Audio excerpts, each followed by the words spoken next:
English Podcast Hub. If learning English makes you feel anxious, exhausted, or like you're carrying a heavy weight on your shoulders, this episode is for you. If you've ever felt like giving up because it's just too much, too hard, too stressful, stay with us. We're not here to push you harder. We're not here to tell you to study more, practice more, or try harder. We're here to show you a different way, a calmer way, a way that actually works. Because learning English shouldn't feel like punishment. It should feel like breathing. Hello, everyone. Welcome to Easy English Conversation Podcast. I'm Mia. And I'm Mark. And wow, that was quite an intro, wasn't it? I know. But I meant every word. Today, we're talking about something that honestly, I think this might be the most important episode we've ever done. Really? Really? Because we're talking about stress. And I know so many of our listeners are stressed about their English. Oh, absolutely. I mean, we read the comments, we see the messages. People are really struggling with this. They are. And it breaks my heart because learning a language should be exciting. It should be fun. But instead, it becomes this source of anxiety and pressure. Exactly. So today, we're going to change that. We're going to talk about how to learn English without stress. Without burnout, without that feeling of, I can't do this anymore. Yes, and before we dive in, I just want to say, wherever you are right now, whatever you're doing, take a deep breath with me. Oh, are we doing this? We're doing this. Come on, breathe in and out, Okay, I actually feel a little better. right? Sometimes we just need to slow down for a second. Absolutely. And that's kind of what this whole episode is about. Slowing down, being kind to yourself, and learning in a way that feels good. Perfect. So let's get into it. All right, Mia, I have a question for you. Shoot. When did learning English become so stressful for people? Like, when did that happen? That's a really good question. I think it's because we live in this world where everything needs to be fast, you know? Oh, absolutely. Everything is 快速学习, quick learning, fast results. Learn English in 30 days. Yes, exactly. And that creates so much pressure. It does, because people think if I'm not fluent in 6 months, I'm failing. But that's not true at all. Not even close. Learning a language is a marathon, not a sprint. Ooh, I like that. Say more. Okay, so think about it. If you're running a marathon and you start sprinting at full speed from the beginning, what happens? You burn out. You can't finish. Exactly. You get tired, you get injured, you give up. But if you pace yourself, If you go at a steady, comfortable pace, you can actually finish, and you might even enjoy it. yes, this is such a good analogy because that's exactly what happens with English learning. People try to do too much, too fast, and then they crash. They burn out and then they think English is too hard. I can't do this. But it's not that English is too hard. It's that they were pushing too hard. Exactly. The problem isn't you. The problem is the approach. So let's talk about what causes stress when learning English. What do you think is the biggest one? Oh, I think it's comparison, comparing yourself to others, Ooh, yes, that's a big one. right? Like you see someone on Instagram who's been learning for the same amount of time as you, but they seem so much better. And then you feel terrible about yourself. Yes, but here's the thing. You don't know their whole story. Exactly. Maybe they lived in an English-speaking country for a year. Maybe they have a private tutor. Maybe they're just really good at looking confident on camera. Right. You can't see the behind the scenes. No, all you see is this perfect, polished version. And you compare that to your messy, real learning process. And that's not fair to yourself. Not at all. It's like comparing your chapter 1 to someone else's chapter 10. Ooh, I like that. Can I steal that? Be my guest. But seriously, comparison is so toxic. It doesn't help you improve. It just makes you feel bad. Absolutely. The only person you should compare yourself to is yourself from yesterday. Yes. Are you better than you were a week ago? A month ago? That's what matters. Exactly. That's the only comparison that's helpful. Okay, what's another cause of stress? I think unrealistic expectations, Oh my God, yes, this is huge. right? People expect to be fluent in like 3 months. 3 months.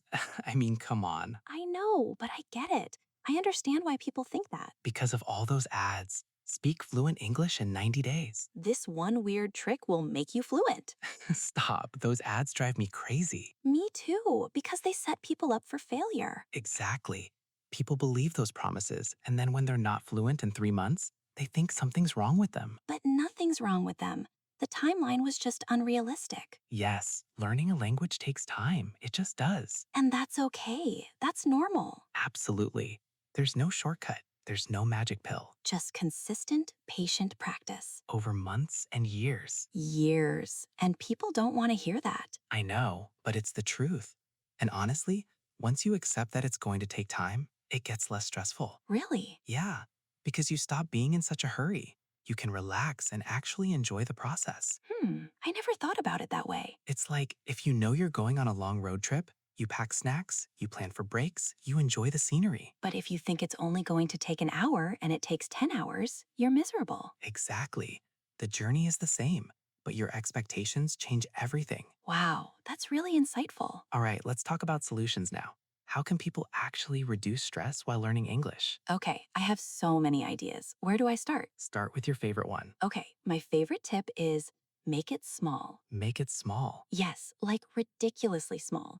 Don't say, I'm going to study English for 2 hours every day. That's a recipe for burnout. It is. Instead, say, I'm going to listen to English for 5 minutes every day. 5 minutes. That's so doable. Right? Anyone can find 5 minutes. And here's the thing. Once you do those 5 minutes, you feel good about yourself. Yes, you accomplished your goal.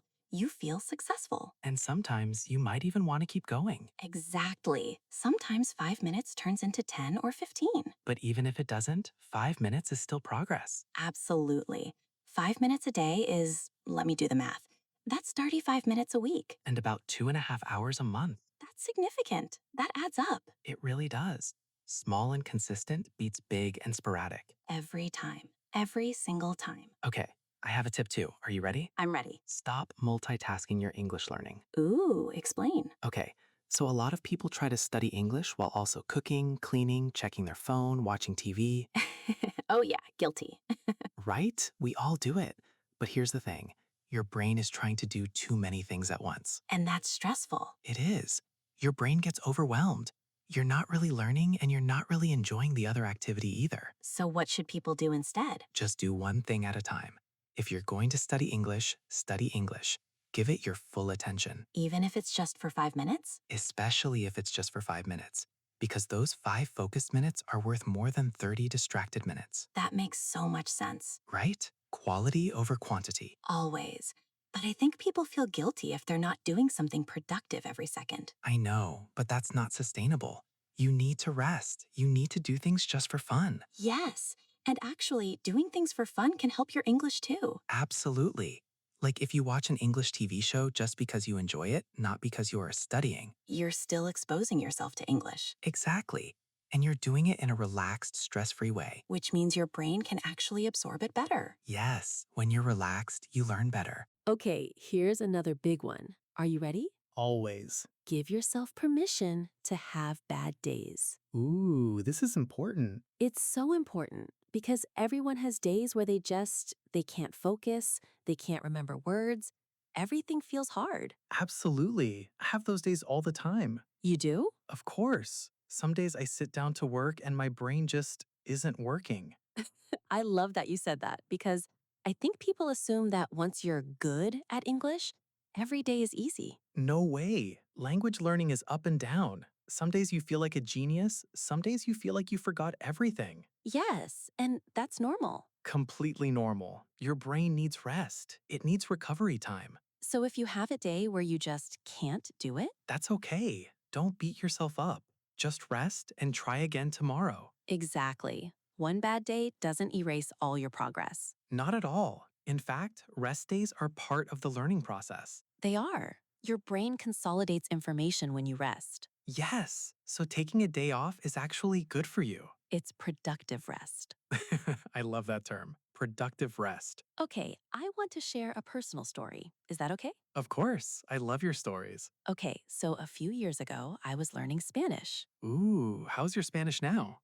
Not great, but that's actually part of the story. Okay, go on. So I was learning Spanish and I was so stressed about it. I had this goal that I wanted to be fluent in a year. 1 year. That's ambitious. It was, and I was studying for hours every day. I was doing grammar exercises, vocabulary drills, listening practice. That sounds exhausting. It was. I was so tired, and I wasn't even enjoying it. So, what happened? Well, after about 6 months, I burned out. I was so stressed and frustrated that I stopped completely. Oh no. Yeah, I just gave up. I didn't touch Spanish for like 2 years. Wow. So what changed? Well, I went on vacation to Mexico and I needed to speak Spanish a little bit. And you know what? I actually remembered more than I thought. Really? Yes, all that learning wasn't wasted. It was still in my brain somewhere. That's amazing. But here's the thing, after that trip, I started learning Spanish again. But this time, I did it differently. How? I made it fun. I watched Spanish TV shows I enjoyed, I listened to Spanish music. I didn't force myself to study when I was tired. And how did that go? So much better. I'm still not fluent, but I'm making progress and I'm actually enjoying it. That's the key. Enjoyment. It really is, because when you enjoy something, you stick with it. Exactly. And when you stick with it, you improve. Yes, it's not about being the fastest learner.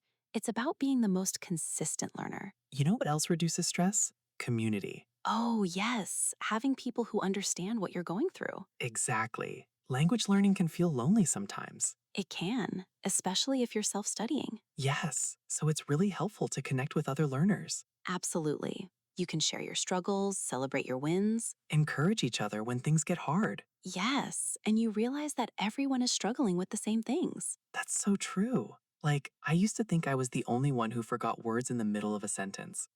No, everyone does that. I know that now, but it's nice to hear other people say it. It is. It makes you feel less alone. Exactly. And that reduces stress. So, our listeners, you guys are part of our community, You are. You're not alone in this journey. and we want to hear from you.